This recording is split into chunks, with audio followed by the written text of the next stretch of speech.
which will introduce.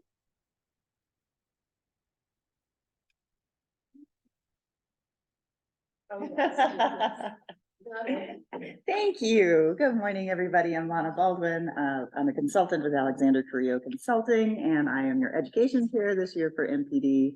And I'm very, very happy to welcome today my dear friend, Julie Ragland, who is a font of information about all things best practice in terms of fundraising, as well as idea of work, but not technology.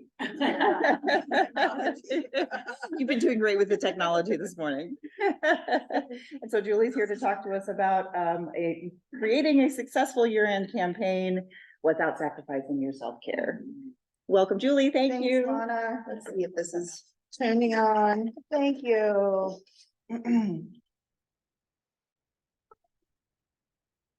Check. I may not need it. As you can tell, technology and I are not always friends. Thank you, Elise. All right, I'll just use my outside voice. So good morning, everyone. I'm Julie Ragland. I've been part of the nonprofit community here in Tucson for about 20 years. I have a degree in cultural anthropology from the University of Arizona. So after I received that degree, I was like, what the heck am I going to do with this? So I took the first job that was interesting to me, which was in nonprofit. And then I haven't left. So I've worked at a variety of nonprofits here in Tucson, environmental nonprofits. I've worked at historic theaters, met the Birth and Women's Health Center for a while. I was at the Rialto Theater before the pandemic. But throughout the past few years, I've also been doing consulting in inclusion, diversity, equity, and access with my partner, John Peter Wilhite. I also served on the AFP board for a few years. I was the 2020 chapter president.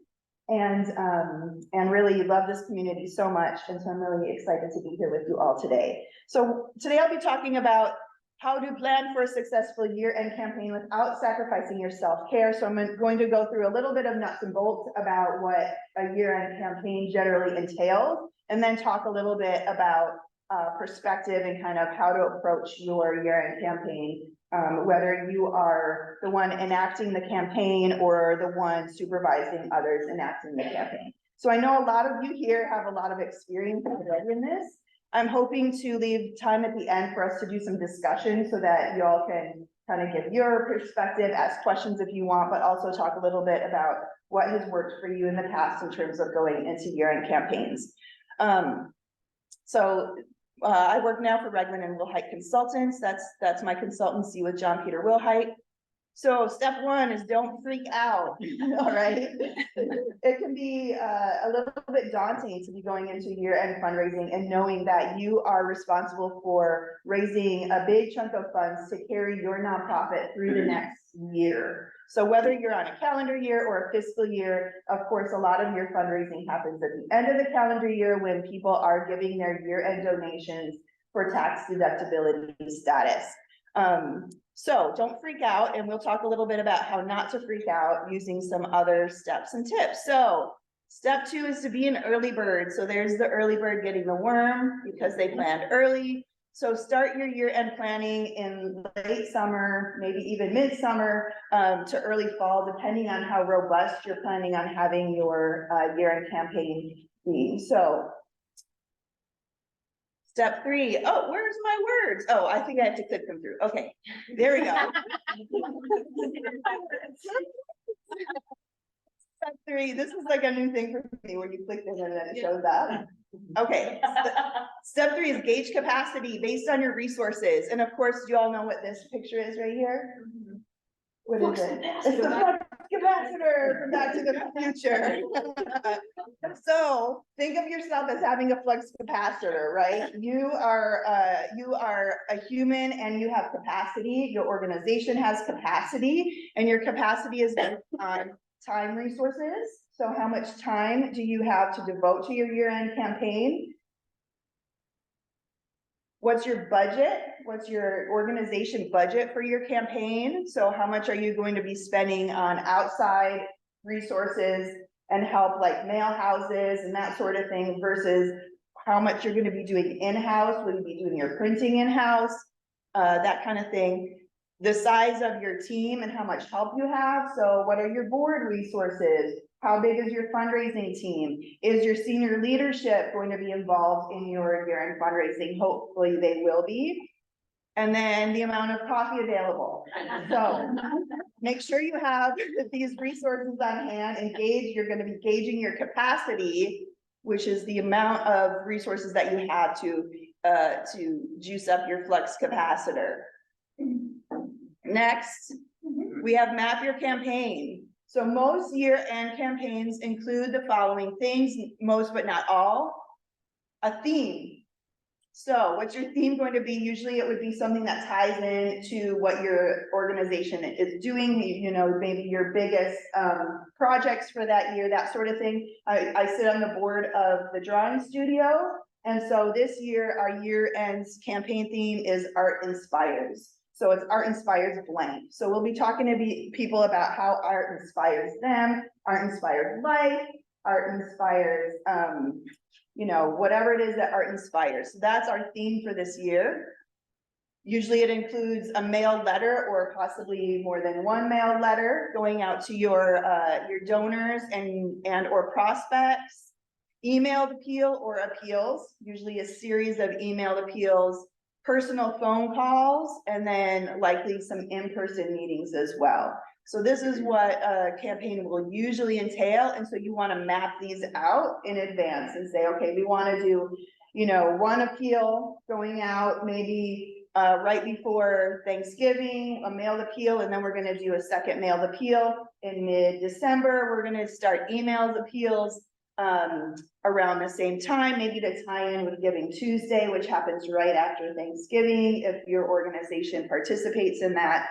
And then personal phone calls to follow up on people, you know, maybe they've given already, or they've given last year by this time, but not this year by this time. And so you're going to be calling them and touching base with them and asking them for a gift, and then potentially in-person meetings. So the next step is to segment and sort your donor list, and you're sorting them by low touch to high touch. Okay, so low touch means maybe they're your smaller donors, they're giving consistently smaller amounts. You want to make this be as automated as possible. So you want it to feel personalized to some degree, right? So you're mail merging in their name and that sort of thing, but you're not necessarily writing little notes to them on their appeals. You may not necessarily be calling them or meeting with them or anything like that. And then your higher touch donors are the ones who you expect will be giving larger amounts typically. So those are the people who would be getting phone calls from you, your board members, your team, and possibly also getting an in-person meeting.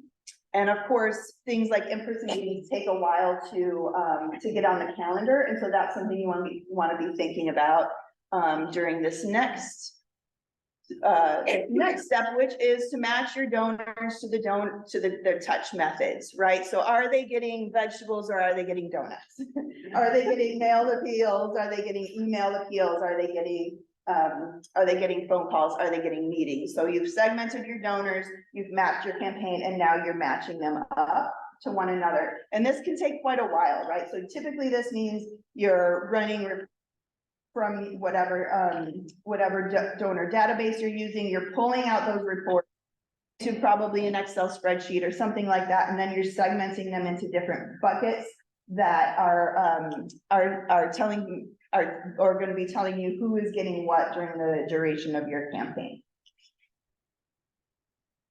Then you want to write an appeal that includes stories. So, you know, a lot of us want to be like, okay, our program has served 175 people and we've done X amount of things, which is great. You should include those statistics, but really what people want to hear are stories. They want to hear stories of people and what happened to those people and how they benefited, or what happened to those animals, or whatever, what happened to the environment, or whatever sector it is that you are serving. And so the more that you can include stories in your appeals, the better likelihood you are that people are going to respond to that, right? So think about what you like to consume as a reader, as perhaps a donor, and what do you want to know about? You want to know about the stories that the organizations are telling. And so, you know, now there are a lot of resources out there. There are a lot of conference sessions and that sort of thing that are talking about nonprofit storytelling. In fact, I think there's a whole conference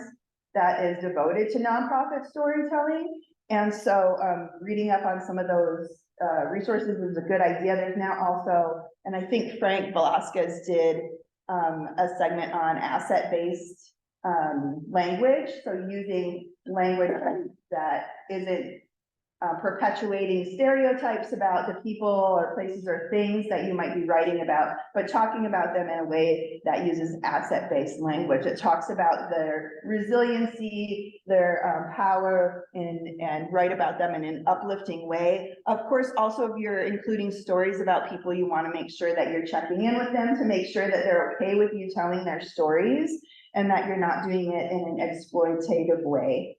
But stories are great. We love stories. All right, next you are going to send appeals with lots of love and follow up on those appeals. So a lot of times on the appeals, there is some segmentation that gets done too, right? So some people might get a letter with a note attached, right? A handwritten note like, hey, so-and-so, you're so great. Thank you so much for all your support. This is some information about our year-end appeal. I really hope that you're able to support us again this year. Thank you so much. Same thing with emails, right? So you might pull a segment of people out of the regular email blast and then send them their email as a forward and say, hey, I really wanted to touch base with you and let you know that this is happening. I hope you can give, or hey, this is happening. Can we meet up? And I'll be giving you a phone call to schedule a meeting with you, right? So any type of so those are the high touch people, the ones who are getting some kind of personal touch from you. And the more you can do that, the better. But again, that depends on capacity and how you plan that out. So the longer you have to kind of plan things out, the more capacity and likelihood you'll have to do those higher touches to your donors and prospects. Then, of course, you're going to thank your donors. And really, I think I should have put a step in here that is process your donations, because that can really take a long time. And from experience, working at some high volume nonprofits, the processing of donations can take up a huge chunk of capacity or processing memberships. So like at the Rialto, we were doing a high volume of memberships. We were doing membership promotions during the year end. At the Center for Biological Diversity, it was just such a high volume of donors that the processing took so long. Even, we were processing donations well into January. And so thinking about processing the donations is something that should go into your plan in terms of capacity. And then thank your donors, of course. So I think we all know that thanking your donors is really important. It's ideal if you can thank them right away. In terms of the kind of best practice for years has been you thank them within the first couple of days. They get a phone call, which is the kind of the preferred method is to give someone a phone call if you can. Email thank you, and then of course they need their letter for their official tax deductibility status.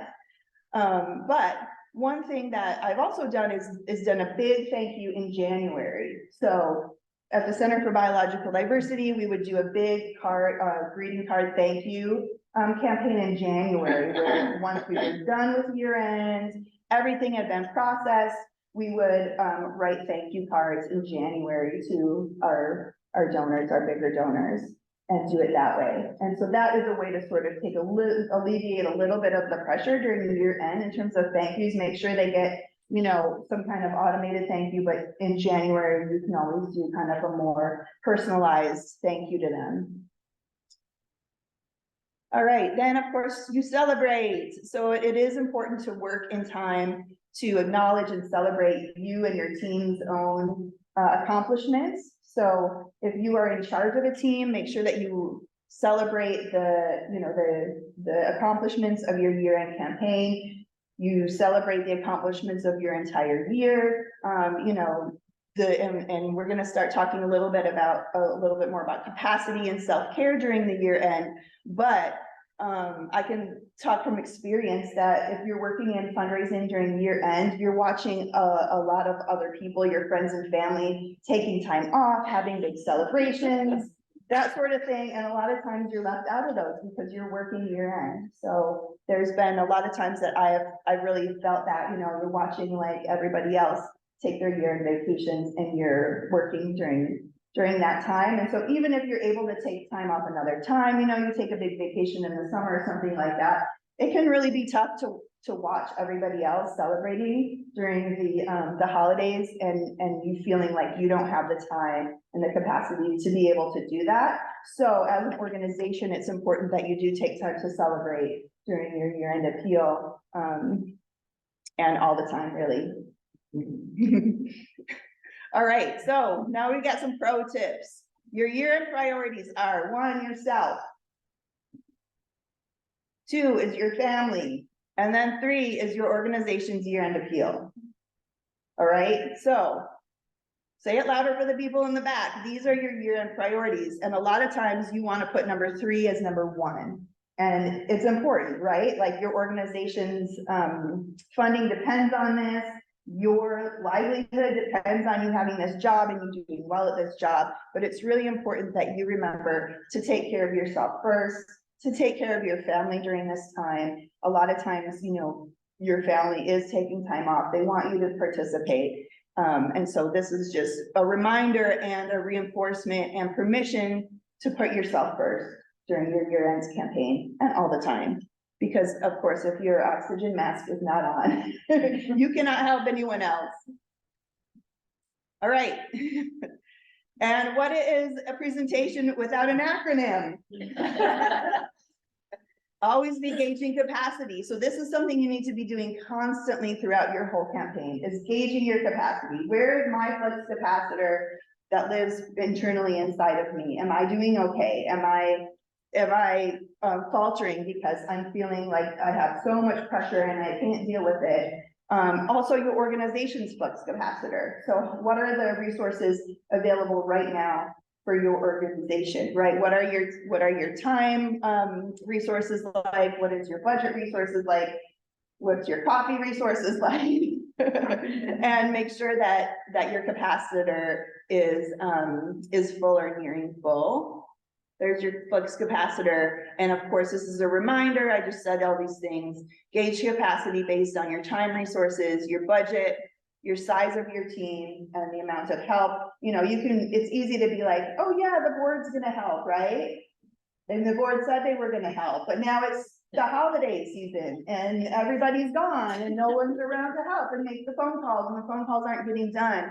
And so this is one of the things that it's like easy to be like, oh yeah, we have help, but really takes a lot of planning is to make sure that your team is doing what they need to be doing. And so the ideal scenario is you have a big team and everyone has kind of a small role in that, instead of having a small team where everybody has a big role and has a lot of burden in terms of what you're asking them to do for year end. And then of course, the amount of coffee available. Okay. Number 3, it's okay to revise plans based on capacity, right? So you've made this plan, you've made your roadmap, you want to do 100,000 phone calls, and you want to do 5 emails, and you want to do all this stuff, right? But the reality is that time marches on, and sometimes you have to revise your plan based on where your flux capacitor is at the moment. And so I just want to say that it's okay to revise plans based on capacity.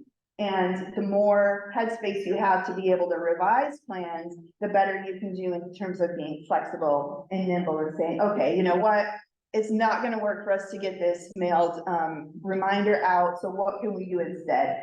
Can we look at the list of everyone who is going to get that mailed appeal and pull out a few people to get phone calls, or pull out a few people to get personalized emails or something like that? So it's all right if you're feeling like this person is, to revise your plan based on where your capacitor is. And then of course, use your resources, your team and your board. We already talked a little bit about that. But again, the earlier that you can make sure that you have tasks designated to your team or your board, the better. your AFP folks, so don't forget about your AFP folks, right? So I know I heard, you know, that someone called Amy recently this week to ask her about, some things in terms of how to do hiring and resource and, reference calling. So your team is here, call them, talk to them, right? If they can't help you, they probably know somebody who can help you. There's a very deep and wide, amount of information that exists within our AFP chapter, right? So you can call Jenny or call Lana and ask them, you know, call Amy, call Paloma, like call Val, call any of us who are part of AFP, and we can help you out. There's also the resources from AFP Global. So there's the board, you know, the kind of the electronic board where you can get online, ask questions, or even just see what questions other people are asking, because they might be asking questions that you didn't know that you should be asking. Right? They might have solutions that you didn't even know existed. And so use AFP. It's really a great resource. And of course, your coffee. I know, and I'm not really even a coffee drinker, but I know how important it is. I am drinking coffee this morning because I woke up pretty tired. I have like one of these little eye twitches all week. So that can help. And maybe y'all have more resources, so we can talk about those in a few minutes. And then plan around holidays so you can enjoy time with friends and family. So this is something that, you know, it's really hard to do when you're in the midst of year-end fundraising and people are celebrating and you feel left out. So whether you are in charge of a team, in which case you should encourage people to take their time off. You should encourage people to plan early and say, okay, when do you need time off during this year end? Instead of just assuming that everyone's going to work through year end, and then maybe they're going to come up with last minute requests because they didn't feel comfortable asking you back in October or November for the time that they're going to need, because there's not that culture established of taking time off for wellness. So encourage the people around you to take time off, and the better, more you can plan, the better, right? In terms of talking and saying, okay, when do you need time off? Let's try to work this together so that everyone can get some time off around the holidays and not be left out. There you go. Go forth and fundraise. So those are my pro tips. So now we'll move on to Q&A and maybe have a little discussion about what you all have experienced in terms of year-end fundraising. So how about if we start talking a little bit about capacity? Do you all have first of all, any stories of maybe how you felt low capacity or you felt like you didn't have enough capacity during year end you want to share? At least I see you over here. Let me just tell you that the Back to the Future metaphor is so apt, and I just want to call attention to it as a huge fan of the series. The thing that strikes me most about it is all three of those movies take place over the course of like a week. Marty don't have no chance to rest, like one arrow after the other. And I'm like and not counting his entire life changes, like at some point during that, like literally the timeline is rewritten. So yeah, like check yourself and make sure you aren't secretly like running yourself. Right. Like, yeah. Be like, am I in Marty McFly mode? Yeah, because he can do it, he can handle it, but maybe he shouldn't have to. Right. There's gonna be like another sequel that's like Marty McFly gets therapy. Yeah. His nervous system is on the fritz. Thanks for that. Yeah, and that's a great point, but and we tend to move through fundraising like that. And I can speak from experience that I did that for many years, where you're just go all the time because you're always chasing the funds, right? Like there's never a time when you're like, oh, we have so much money that we can just sit back and party. So you have to build that time in to gauge your capacity. Yes. I was thinking about, fortunately, I haven't had to do a year-end appeal myself for a little while, but I remember making it a family event, like bringing it home, and the family was helping stuffing envelopes, and so I think that could be another way of, if the work's got to get done, don't isolate yourself. The kids are on vacation. And the kids are on Right. vacation, and right, but a little bit of bribery might be able to do, but can you do something to make it a fun family event? And have everybody pitch in together. That's a great point. The other thing we've been able to do, and I hesitate even saying this out loud, because I don't know that our capacity to keep doing it is really there, but we've had some clients recently who are like, we're down a person, or, and we, as you all know, we have this amazing intern, Ragland, and she's kind of jumped into, we've been able to like gift her to jump in on some projects, and she just stuffed thousands of annual reports for the Florence project, and, so. And stuff with love by So, you know, I think reach out to, reach out to us, but maybe there are other resources where people have, you know, a little extra time that they might be able to offer.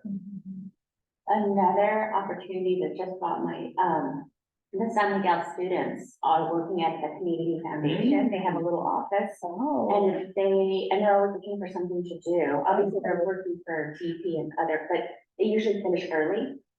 And if you, and it's at the community foundation. So if they had like anything like stuffing envelopes, I would work with your person at San Miguel High School there. That's a great idea. Yeah, because you've got like a team of 10 students right there. How would they, if your organization wanted to work with them, how would they go about that? I would, let's see, Dave Mason is the CEO there. And At San Miguel? Yep, and he Okay. would be the first person to know who's the coordinator. Okay, They can get them those duties, and so. okay, so you'd go through San Miguel, not through CFSA? not through No, go through San Miguel, Okay. and then Dave can, direct you to, because I just think about the, when you said a team and your intern, I was like, oh, for two. Yeah, right, and it's even like thinking ahead at the beginning of the semester, for how you might utilize an intern to support the extra work at the end of the year. Yeah. And then you've got Reserve August that. and September to sort of train them up and get them ready, and then you've got this extra team member, Yeah, you know, at the end of the semester. yeah, you have students there. I'm a recent intern convert, I must admit that. You asked me 2 years ago, I might not have ever said, yeah, interns, but then you never end. But then you never end. Yeah. I have two things. One of them is like a sort of an end of year campaign gone wrong story. Okay, yeah. The other one is like a, this is what has worked for me story. My first year here, which was 2 years ago, I worked with like a printing company in town, and I was like, when do I need to get you these appeals in order for them to get out by the state? And they were like, as long as we have them the week before Thanksgiving, we should be good to go. So we just like barely managed to get them approved for for like the week before Thanksgiving. And then I noticed something, like I noticed this one small typo. And so I like sent them a new proof, like the day after the first one. And I don't know what was happening there. What was happening there, but they kept sending me a proof back of the original one. And I kept being like, I sent you a new one, and we need to get the new one approved. It was 3 times that they sent me back a proof of and they were like, we don't see the original one or the new one. And finally they were like, we haven't gotten anything from Bianca, who was my employee. And I was like, no, I sent it 3 times. Yeah. She's still having. I get my until like the day after Christmas. And I was like, that's bad.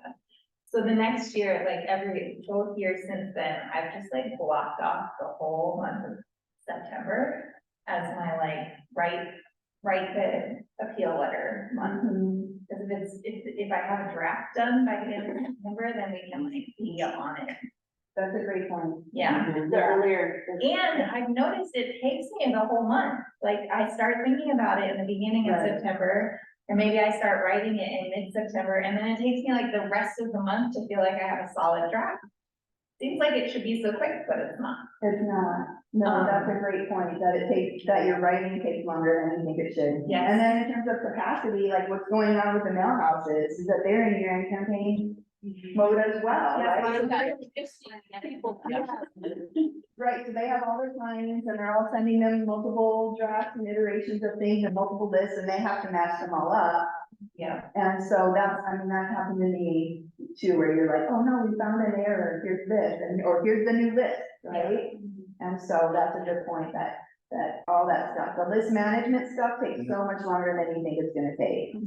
And the writing and the finalizing the appeals, and then time at the mail house too. Yeah, and then building in that time for like, what if you get approved back that's wrong, and it happens. And you have a buffer. Yeah. I think we should give ourselves permission to reuse old material way more than we do. Like, pull out a story that you used in the newsletter back in March, because Yeah. nobody read it then, and they certainly don't. We use that story for, pull up a new thank you letter that you were using 4 years ago. It was really good then, nobody's gonna remember it, just use it. My mother's a Mary Methodist minister, and she like writes a new sermon every single week. I'm like, Mom, I need a sermon.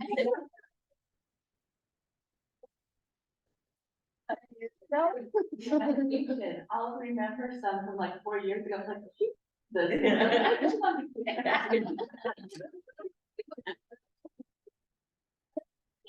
Remember exactly what we wrote. Nobody else remembers exactly what we wrote. Yeah. A new photo of that story. Yeah. Right. Change the name. Yeah. What do you think about length of year-end appeals? Say again. About length of your year-end appeal? Shorter the better, I Front think. page. Well, that was gonna be my question about segmentation and using like a letter for the higher volume and a postcard for, smaller dollar. But I didn't know if anybody had done anything. Yeah, has anyone done anything like that? We would do a postcard for like a New Year's cultivation thank you message, Okay. and then we would include like a holiday postcard with the higher level, like, Oh, in addition to an appeal. yeah, we use kind of postcards as like an extra little. Yeah.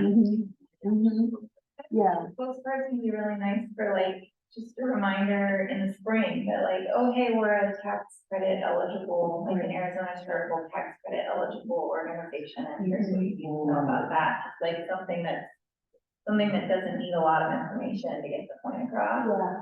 As a writer though, who really likes telling stories, I feel really empowered by the research that says that longer end of year appeal letters actually do work and that people engage with them. Because I want that space to tell the story, and I want to tell the whole story. I don't want to leave really key pieces out. Yeah. It's so interesting because everyone I talk to, including me, is like, I'm not gonna read all of that. Right. I like short letters. Right. And nonetheless, the research does say, almost the longer the letter, the more money you're It's gonna the get. same for email, it's the same for email. Can you put those in your like annual report as like a cover story?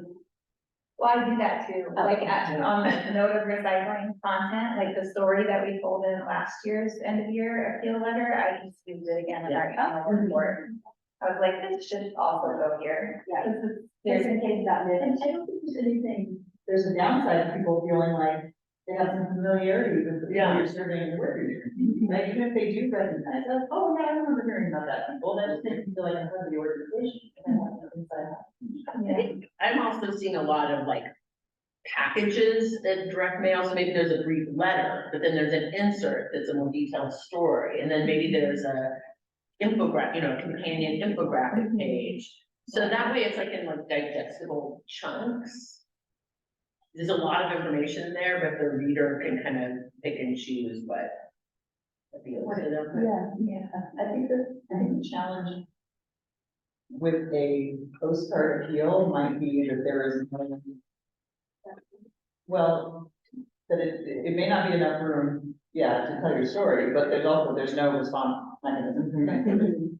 And, Except for like QR code. yes, but not everyone knows what to do with Exactly. that. Yeah. Or a link, and you can't click on a link in a postcard, and we all have the donors who save up all of their envelopes from every single appeal and letter ever. Yeah. So you'll get something that's like 4 years old, and Yeah. check in it at year end. We actually have one donor. Oh, I was just gonna say, people who receive something in the mail sometimes respond using a paper response mechanism, and sometimes go online, and people email things too, sometimes like. Right. But That's necessarily match up. showing too, yeah. You're like, I don't know who's responding to what. Amy, did you have something? Yeah, I was just gonna say, I love postcards, but the only time I really use them is, to recognize first-time donors. I think the postcard is a great way because you can be short and sweet and fun, and it's recognizing that first-time donor. So that's when I use postcards. Oh, okay. I have a question. So how does everybody handle if you are able to accept tax credit along with your year-end appeal? Because we have two separate, I'm at the J, we have two separate funds. So our tax credit is specifically set up for scholarships, for early childhood and camp, whereas the year-end appeal is for unrestricted dollars. I don't think donors know or care about our buckets. Right, but, the tax credit is so different. But in conversations with donors, what I found is that like, they don't think about it, even though it is different and there's different benefits, even to them. Right. Like, they're like, well, I made a donation. They don't think of like, So you know, I'm gonna do my tax credit and I'm gonna get another Because this is tax donation. deductible, and this is a tax credit. Yeah, Right. I think it's very, and that you recognize everything as if it was a donation, but it's up to them to make the determination whether they're using it for And their if tax it's credit. So I guess my question is, I try to segment, you know, tax credit appeal along with an end of the year appeal. And it's just, I mean, I count it as for donation. I don't expect somebody or anticipate somebody to give me, you know, donate tax credit and another donation. That's a good question. I know during COVID, there was a lot of changes in the rules with tax credits and they did the extensions and everything. Are we back to the normal? Do you have to have your tax credit in by December 31st? No. It's okay, so it's still really, because what it used to be. Would it It's almost- feel different instead of thinking of tax credit and your appeal if you thought about it as early childhood education and not unrestricted? Well, that's what I'm wondering, is it sounds like the question is how to, like, which to send where, when you're getting them at the same time. And like, I wonder if maybe they were, if it would make sense to focus more on the tax credit in the spring, Yeah. so that you're getting like, That's what we so do that you can separately. really, yeah. And then if you get folks that like donate the 800 or the 400 as part of the end of your appeal, then maybe it would be less and you could choose either like, okay, we're gonna put this in unrestricted, or we're gonna split it between these two buckets. I mean, I So don't, maybe it would be less of a. we're an not, overlap. and I'm not concerned so much about how we split it.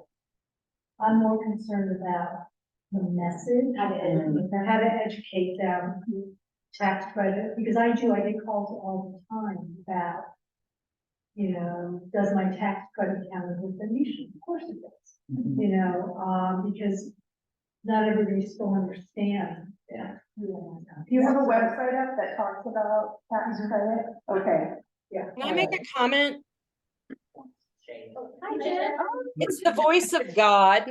The voice of God is coming to you really pretty this morning, but I don't see you all, and so hi. So I can't, the camera's not on, but that's okay. I want to say a couple things. In the community I'm in now, the Jewish community, there's a lot of data at Hillel, and our longer end of year letters do better, which shocked me, like 2 pages or more does better. And the other thing I want to say is I worked at Boys to Men for a while, and we did tax credit all the time. It was actually even like a PS on a letter for donation. This can count as. With City High, we were talking about putting together a PSA. So students could do the PSA, and tax credit is all year long. And people can make it in the tax year for the last taxes, or if they want for the next year's taxes, that calendar year, if that makes any kind of sense. It's sort of up to them.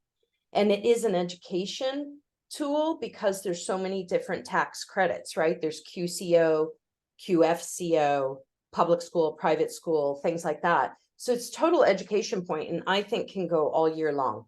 But that's all I wanted to say. I miss you guys. I'm sorry I'm not there. It's been a crazy Thank week. you, Jennifer. Thank you. Good to see you.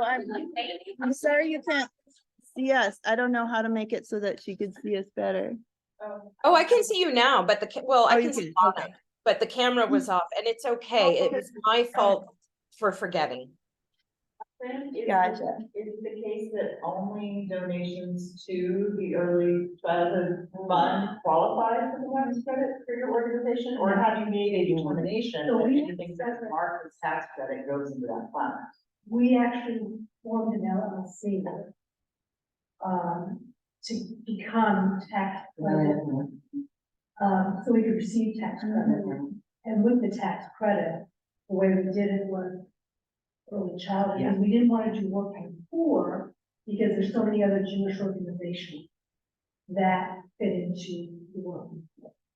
So we didn't want to take, when we did that, we didn't want to take away from other organizations. So So now it's just qualified charitable organization, right? They've done away with that distinction. Looking for, so they're not two separate tax credits, it's an eligibility. Like you have to fit into one of these categories in order to be eligible for the qualified, but it's not any different. Yeah, I worry sometimes about over messaging tax credit, because then it's like, oh, well, I already took my tax credit for that organization. And even though I love your organization, I can't take the tax credit, so I just won't give.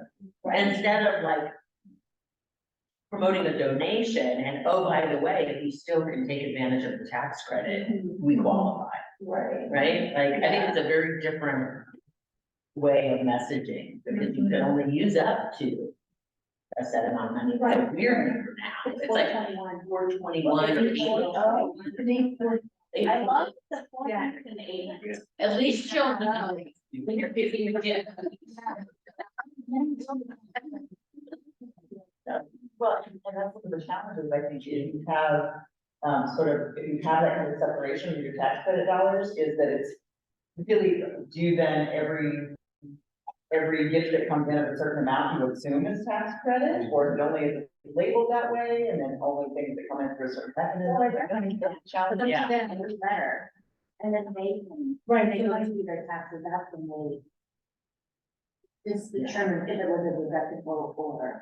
But for the For us- internal, for the internal, like, for example, when we, are on drop down, we have the availability. Versus, and it's a unique situation, because most organizations, if your organization qualifies for tax credit, any gift you give to that Right, organization, exactly. yeah, tax credit. For that person, maybe we just go by the amount, so any checks you get for $421 is automatic. But then you're But- restricting donations that the donor doesn't intend to restrict. right, right, so that, we need to call them. we do, like, they don't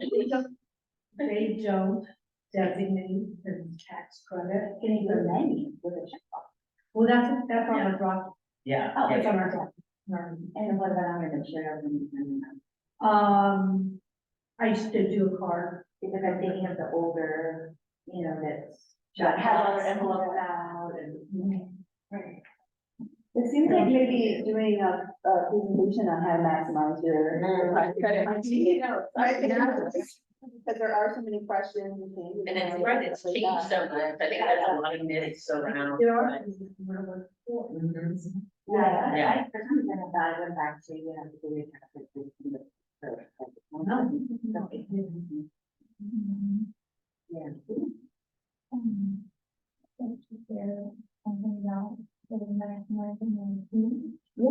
Which is, I've learned and engaging with a couple of different boards now.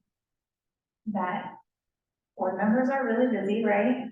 And they also sometimes, not all board members, but a lot of board members are really intimidated by the prospect of like making calls where they ask someone for information. So I try to, when I ask our board members for help, I try to give them one really specific task with a set time frame. And like, sometimes even a sign up genius, that's like, you're gonna sign up for this time on this day to do this task. Like the kind of thing that you would be like, yeah, I can hand this off to an intern, you know, like stuffing envelopes, making thank you calls. And, what was the other one? Oh, like, when I was at the Rialto and we did the Jim Click. Raffle ticket.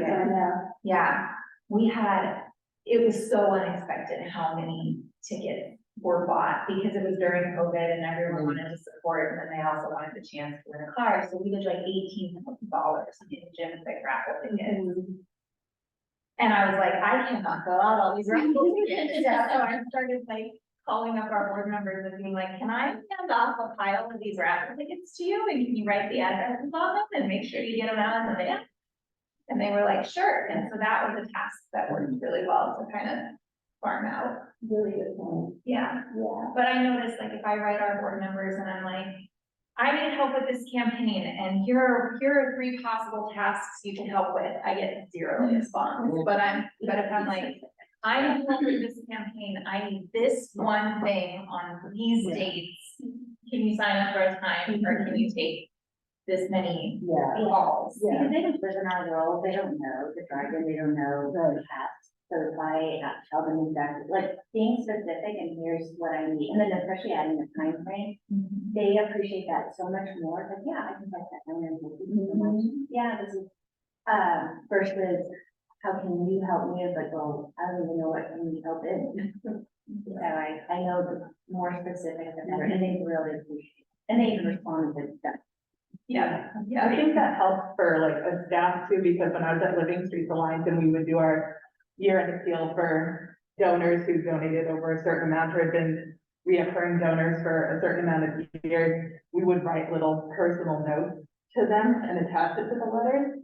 And what our ED would do is she had a list and then she would assign everyone a certain amount of people. And she would give us all of the materials and be like, we have until Friday, you can mail this out, do it on your own time, or we're all going to like sit in the conference room at like 4 o'clock on Thursday and we can do it all together. So like you can do it on your own time or you can join us and we can all do it right here together and mail it out. But like, it's your responsibility to do this by this date. And that was really helpful to have it like you can do it on your own time, but also having like a set time that we could all kind of schedule into our days to do it together. Good point. And writing those personalized notes really help, like whether it's on the front page of their letter or an attachment or something like that. And, you know, board members can do that. Hey, I'm a board, you know, Julie Ragland board member, with a little note. That's, yeah, it was just like those, it was like a post-it note, but there's the longer ones with the line.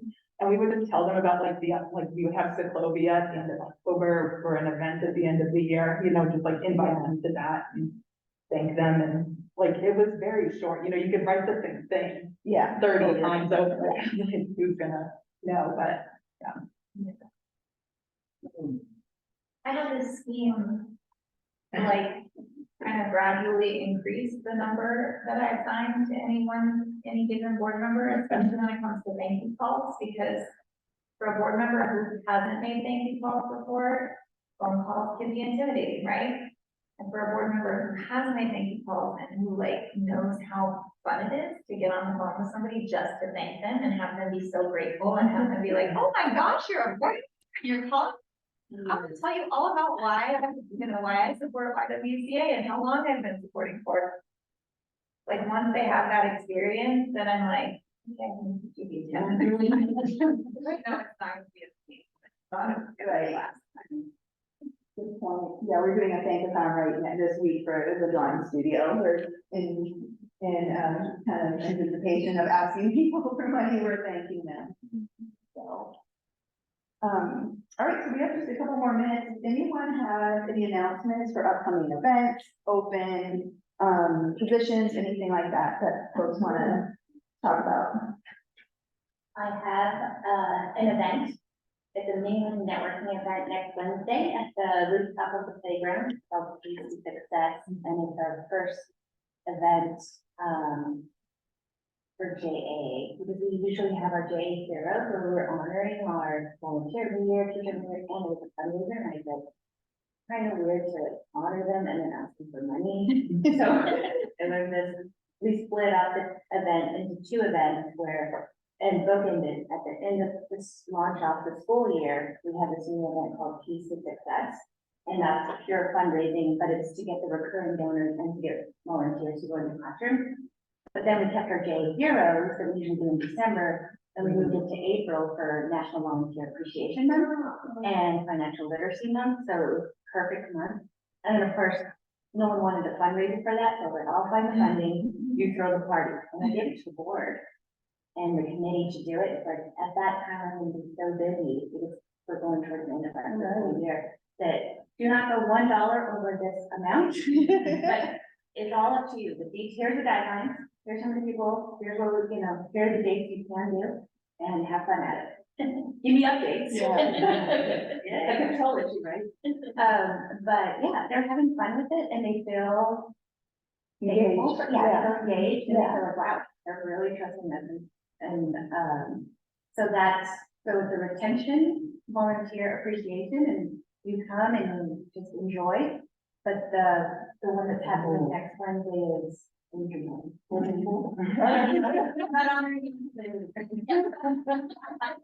Good, and that's at the playground? It is. At what time? 5:30. Okay.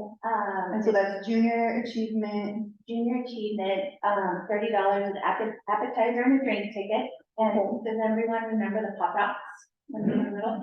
So there's the drink ticket, we'll get you any drink, but the specialized drink is a grape soda, and on the brim is a Pop Rock.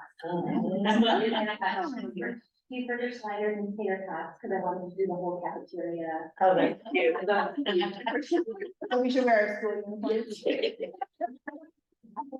And then they're like, oh, no, that was so long ago, we're in the digital world.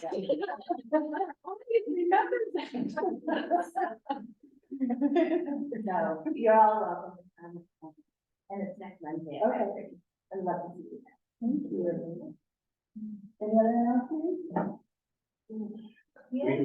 We have a yappy hour.